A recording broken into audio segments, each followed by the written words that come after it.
Amis et internautes de Dakar Buzz ñu ngi leen di nuyu di leen jaajëfal la tey nag ñu dellusiwaat ak yéen fi nga xamante ni moo di cité Kër Gorgui plus précisément c'est Ousmane Sonko mu mel ni nag li fi jot a xew ci ay fan ñëpp xam nañ ko Sénégal gi yëpp teg nañ ci seen bët muy viol bi nga xamante ne nii kii di Adji Sarr daan na koy jiin ki nga xamante ne moo di Ousmane Sonko tey nag ci alxames ji ñu daal di fiy ñëwaat nag xool li nga xamante ne moo fi am waaye bi ñu ñëwee nemmeeku nañ ne fii daal sécurité bi fi amoon na moo fi nekk ba léegi bépp koñ boo xamante ne nii jaar nañ fa ngir mun nga fa jaar ngir dem fi nga xamante moo di kër Ousmane Sonko daal dinañu koy baare police daal dina koy sécuriser bu baax a baax waaye nemmeeku wuñ fi benn jàmmarloo mu mel ni nag bi ñu taaxirloo tuuti kii di mouvement frappe daal dina fi ñëw waaye bu mu ñëwee dañ koo téye ci bunt bi ne ko moom daal mënul dugg yegg fi nga xamante ne moo di kër Ousmane Sonko mu nekk loo xamante ne nii ñaawlu nañ ko trop da leen dégg suñu micro taataan li nga xamante ne moo di seeni ay kàddu. Man la Ousmane Wade délégué général du FRAPP dañu ñëwoon fii nga xamante ni moom mooy kër président Ousmane Sonko président des Patriotes pour wan ko ne suñu apporter ko suñu témoignage de solidarité tànk yooyu moo ñu déplacé woon ba protocole bi jox ñu rendez-vous mais bi ñu fi ñëwee à notre grande surprise dañ ne ñu protocole police bi fi nekk dañ leen jox instruction ñu jox leen instruction ñu ne leen kenn du fi dugg waaye ci biir kenn du fi dugg loolu dafa am lu xaw a nëx ci biir ndox mi li nëx ci biir ndox bi mooy dañ ne kenn du fi dugg ñu toog lu matul juróomi simili gis auto police bii nga xamante ni suñu ginnaaw mu ñëw ànd ak le commandant Sarr moom mooy ki ñu xam ñun bi mu nekk Dakar Plateau xam nañ ko xam nañ mooy kan ci ñun li ñu gën a métti nag tey du le fait que ñu ñëw ñu ne ñu yem leen fii du ngeen gis président Ousmane Sonko waaye li ci gën a métti mooy dañ na ñu yéen c'est-à-dire ils nous ont indexé ñun waa FRAPP duñ fi dugg loolu la Sarr wax en tant que commandant Sarr wax ne yéen de toutes les façons du ngeen fi dugg kon ce qui veut dire que ne ñun du ñuy sénégalais wala nous faisons pas partie des sénégalais yi nga xamante ni war nañoo dugg fii et ça nous a choqué lu ci gën a métti mooy loolu parce que bu nekkoon këram rek lañ def résidence surveillée mais lii quartier yëpp lañ def résidence surveillée xëy na moom mën na wax li tax mën nañu yéen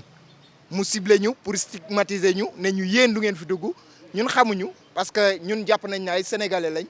et violé wuñu benn loi et que suñu taxawaay ci réew mi mooy taxawaay ñëpp ñi nga xamante ni dañoo taxaw ngir suñu dëkk bi suñu réew bi mu nekk ci réew yi nga xamante ni ñoo ëpp démocratie mu nekk réew mi nga xamante ni moo gën a dal mu nekk réew mi nga xamante ni fi la sénégalais gën a amee boppam ci ak yelleef waaye nag liñ nemmeeku tey mooy ñoom dañ fi ñëwee ak pied de guerre ndax ñun parce que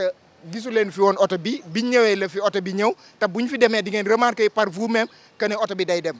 ñun nag ñëwuñ fi pour taal daay indi violence mais dem nañ ko remercier ko ci le fait que mu stigmatiser ñu indexé ñu war nañu yéen du ngeen sénégalais yi nga xamante ni am nañ droit dugg fii xëy na buñ ko ci toppoon dana demee neneen waaye réew mi fi ñu toll am na leneen li nga xamante ni moo gën a ëpp solo muy sénégalais yi nga xamante ni ñi ngi dund ci métit ci naqar ci souffrance chaque jour bu ñu xëyee di ko gis ndax suñu ab armée suñu police wala suñu ay politique xeetu politique yu bon. ñuy toll ñu ngi am benn réunion d'information bu ñu amal ci assemblée nationale pour lever li nga xam ne moo di immunité parlementaire pour Ousmane Sonko yéen en tant que ñi nga xam ne mouvement citoyen civil ngeen lan mooy seen xalaat ci boobu laanum kiiraay mën na la yëkkati ci Ousmane Sonko. benn wala ñaar laa ciy wax doon nañ am mbégte lool wóolu suñu justice mais justice bi ñu am mooy justice bi nga xamante ni moom moo woowoon Guy Marius Sagna fa nga xamante ni moom mooy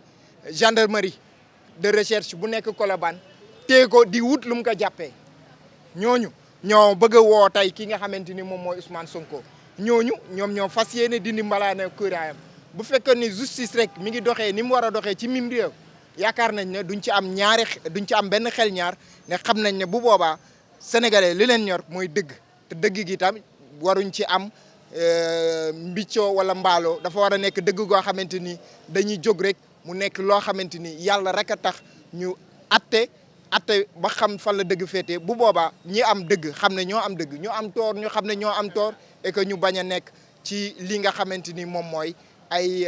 pour faagaagal nit wala pour yàq doomu jàmbur xam naa ne du loolu peut-être justice boobu taxawee na noonu bu boobaa duñu am ñaari xel ay xel ñaar ci lii nga xamante ni mooy suñu justice su réew. De toutes les façons jaru ko suñu mbégte ak suñu yéene mooy gisoon Ousmane le président Ousmane Sonko ne ko waa FRAPP ñi ngi naqarlu ak yow jafe-jafe yii nga xamante ni diggante yii nga xamante ni moom nga nekk di ko dund et que dinañ bu jaree ñu dem apporter li nga xamante ni mooy suñu soutien parce que li ñuy gis dafa xaw a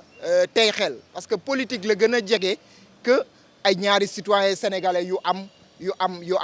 question de problème de mœurs parce que li tax ñuy jàpp ne politique da ci am depuis le départ gis nañ ne kii nga xamante ni mooy xëy na moo di Adja Sarr kenn xamul fu mu féetee et doon na jaadu lool mu génn nit ñi xam ne moom mooy kii lii la wax ci déclaration bi mu def plainte et que lii ak lii moo am ñu xam exactement oto boobu ko fa jëlee 22h wala 21h et quelque man sénégalais laa aw ma droit génn heure boobu parce que couvre-feu dafa am sénégalais ba am droit génn heure boobu noonu te couvre-feu am sénégalais boobu borom kuddu gu mag moo ko jëlee woon fu mu nekk borom loxo bu am doole moo ko jëlee woon fu mu nekk loolu nag day tee xel ñun pour ñun sénégalais yëpp ñoo yem et que sénégalais yëpp la ñu war a yemale.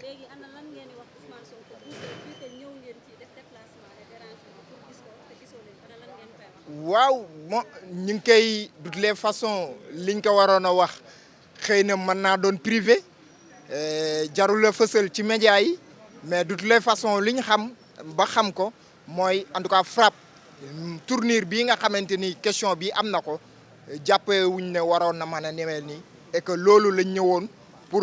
témoigner ko pour wan ne ko le FRAPP mi ngi lay soutenir parce que difficulté yi nga nekk xam nañ ne bu sottee ba sotti complot politique lay sotti lay jur et que ci biir loolu kenn warut a toog di seetaan parce que bu ñu seetaanee rek dañuy doon complice dañuy bokk ci ñi nga xamante ni ñoom ñooy d'accord ci loolu. Vous êtes venu témoigner votre solidarité au président Ousmane Sonko, mais apparemment vous êtes interdit d'accès. Quelle est votre réaction sur ça? Effectivement, aujourd'hui nous sommes venus, nous membres du FRAPP, nous sommes quatre membres du FRAPP qui avions pris rendez-vous avec le président Ousmane Sonko à 13h pour venir lui témoigner toute notre solidarité. Parce qu'au-delà des appels téléphoniques, il y a aussi le déplacement symbolique. Vous en êtes témoin. Nous sommes 4 personnes, nous sommes venus voir, ils nous ont indiqué l'entrée principale. Nous sommes venus leur demander de nous laisser passer parce que nous avons un rendez-vous avec Ousmane Sonko. Ils ont dit niet, ils ont dit que non, nous avons reçu ordre et instruction que vous ne pouvez pas entrer dans le quartier. Parce que ceci n'est plus une résidence surveillée, mais c'est un quartier surveillé. Donc nous sommes venus, nous avons exprimé notre souhait de rencontrer Ousmane Sonko, mais ils nous ont interdit d'accès. Quelques minutes plus tard, nous avons appelé le chef de protocole qui est Djibi, qui était là tout à l'heure. Il a parlé avec les agents et c'est le même discours. Le commandant Sarr, qui est ici présent,